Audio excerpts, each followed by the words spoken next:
So welcome back everybody to Forza Horizon 4, doing another seasonal championship, this time GT Phone Home, where we're going to be in Super GT cars, as opposed to normal GT cars like this. So yeah, decidedly more powerful and quicker than a vehicle like this, even though this is hardly a slouch, being an Aston Martin DBS, which is yeah, easily one of my favourite modern Aston Martins, in no small part due to the fact that it's in a James Bond film. Right, let's see what kind of cars we're going to be able to drive. I'm sure it'll be a wide variety, given you know, plenty of car manufacturers have done GT cars in the past. Ready for a great championship this spring. What am I saying? You wouldn't have signed up if you weren't. So let's see. So yeah, understandably we've got plenty of Aston Martins to choose from the DBS Superleggera to the Vantage, Vanquish, two Vanquishes, another Vantage, DB11 and a 177. And then we've got Ferraris, Portofino, which is really rather good, the 599 GTO, which is also solid. Not a massive fan of the GT4 Lusso or the Berlinetta, but I do like the 812 Superfast. And then we've got a few Mercedes to choose from as well. I think we'll go with the Aston Martin DBS Superleggera, since it's easily my favourite car out of the lot that we have to choose from. And then we'll probably go in a Ferrari, and then we'll go in a Mercedes. We're going one car from one manufacturer a piece. So let's see what the DBS Superleggera can do. Huge amount of power from its twin turbocharged V12 engine, and yeah, looks great in the process of going as quick as it can. And yeah, he's really rather fun to drive as well. Derwent Valley Dash. No, I wouldn't. It's only saying that because of multiplayer, which I only ever do to get the percentage up on a festival playlist. Really not fussed about winning any of that, but I am fussed about winning this. So let's see what this Aston can do. It's got a glorious sounding engine.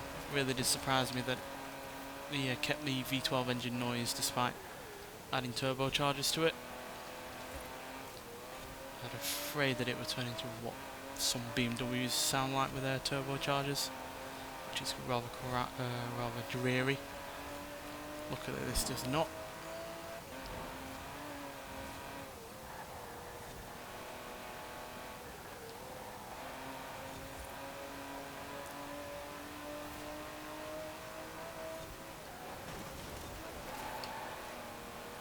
This being a street race means, yeah, there's plenty of that AI traffic getting in the way, which can be a bonus to me when they crash like that, but it can also be a minus when an AI traffic car is on a driving line or comes out of nowhere.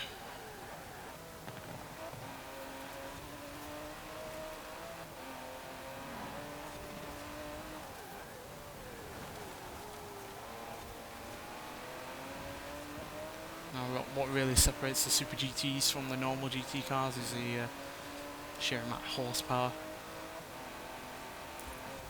This has, I think, more than 700, which is verging on supercar territory, to be honest. But obviously, because it's got a boot, it's reasonably practical, and it's a car you can probably use every day. It's never going to be a supercar in that kind of regard, which is fine. I've always been a bigger fan of fast Grand Tourers than I have been of supercars and the like. Because Grand Tourers generally have plenty of speed and acceleration on the go from really good engines, but like I said, they're a car you can use every day. You're not going to be worried about, you know, scraping it along a speed bump or whatever else, and yeah, they are still able to be effective on a track or in a race. But yeah, only second place that time around. We got beaten by the F12 Berlinetta, which I was slating before, which yeah, clearly is a bit of karma coming back to me, but it was only just over a second ahead. So yeah, let's get to the next race and see what a Ferrari can do in comparison to a fellow Ferrari. Right, so that's the most successful of starts, got in only second place there. But let's see what a Ferrari can do. I think we'll go for the Portofino. It's slightly quicker than the Aston Martin despite having less power. But yeah, nearly 600 horsepower is still not a shabby amount of horsepower. And yeah, it certainly weighs less as well. So let's see what this can do. Again, twin turbocharged like the Aston, as well as rear wheel drive. But this is only a V8, but not a V12, which granted is obviously producing less power and less torque than the Aston Martin, but like I said, it's also got less weight and it's slightly better in terms of acceleration because of that lack of weight. And yeah, being a Ferrari, it's bound to be a little bit more track or race focused than a Aston Martin ever will be. Also arguably sounds better as well. Depends what you're really into. If you're into a more snarly V8 than you are a V12, then yeah, this will fit your bill.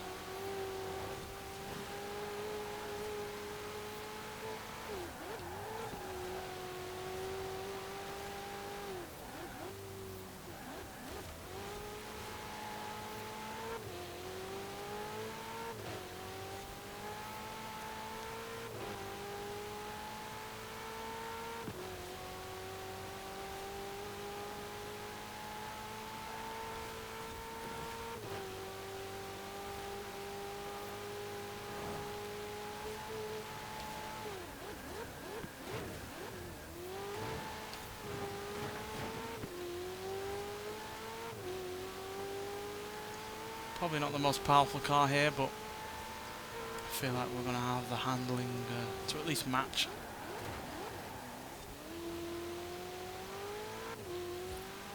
And being a more modern vehicle than some of the vehicles here, it's going to have a quicker gearbox on the go, which is probably where a lot of that acceleration over the Aston Martin comes from.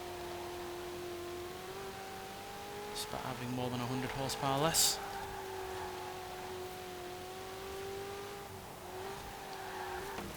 Oh dear. It's a tricky thing about these point-to-point street races. It's not something you can learn over a series of laps. Just have to take it as it comes, and yeah, I am screwing up that corner immensely, it seems. Trying to take it a little bit too hard, I think.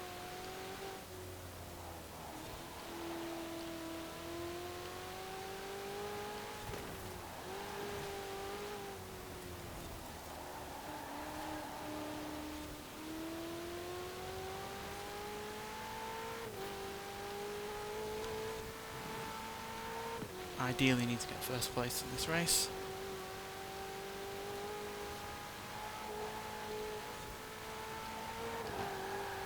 Luckily, because they're racing one another properly, they are also slowing each other down.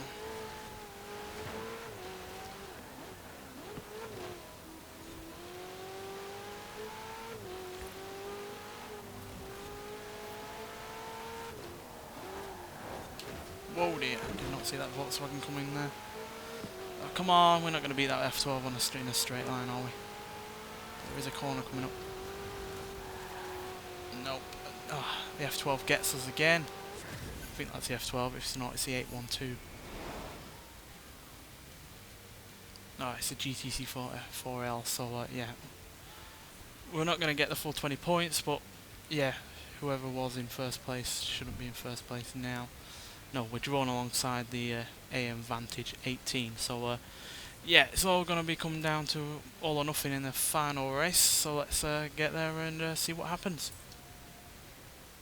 Right, so another second place there, which wasn't exactly what I wanted, but yeah, let's see what a Mercedes can do.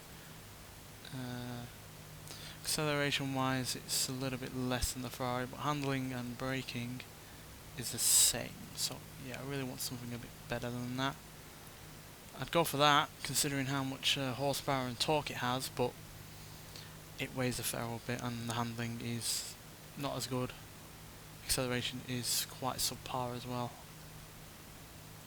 Let's go for something else. Let's go for the 599 GTO. I know I said we're going to go for a Mercedes, but yeah, the GTS is decent, but again, it's not as quick as the Ferrari, so it seems a bit pointless. The SLS is at nowhere near as good as handling, a little bit better in terms of braking, but again down acceleration. And yeah, the Mercedes is SLS is SL65 is way down on acceleration and handling as well. So we're going to go for the 599 GTO because it's better in terms of handling and braking. It's the same as in terms of acceleration. It's even slightly better in terms of launch. So yeah, let's see what this can do. It is a little bit unwieldy at times. If you saw that Clarkson review on Top Gear, you'll see how bad it was in terms of handling when you had none of the electronic gizmos on to help it get around corners and stuff. Luckily, not going to have any of those problems here, but it is a lot older than most of the vehicles here, so whether or not its age is going to show in comparison to some of these more modern vehicles with their better gearboxes and the like, we'll have to see. It's certainly got plenty of power. It's the highest revving engine we've had on this championship.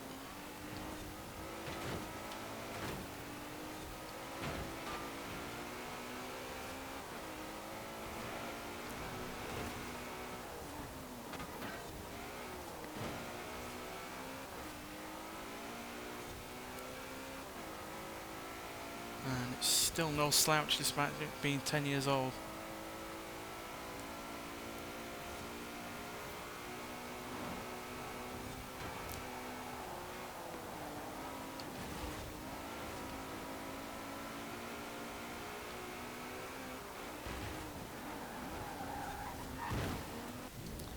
But yeah, need to be a bit more careful in terms of braking and handling here.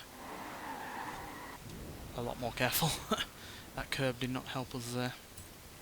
Kind of off balance the car.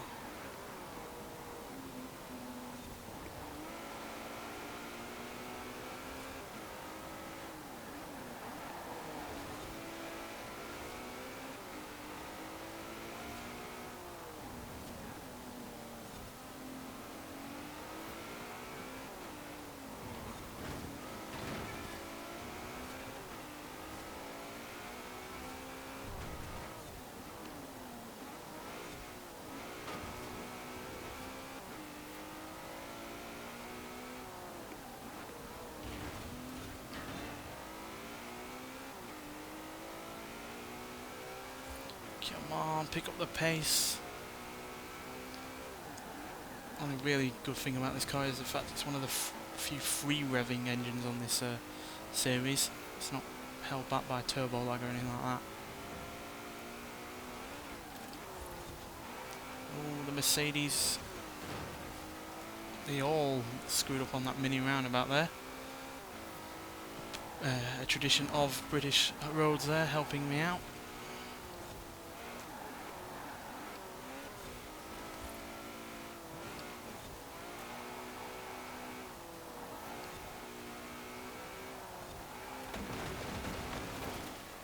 Sucks on these narrower, more twisty roads.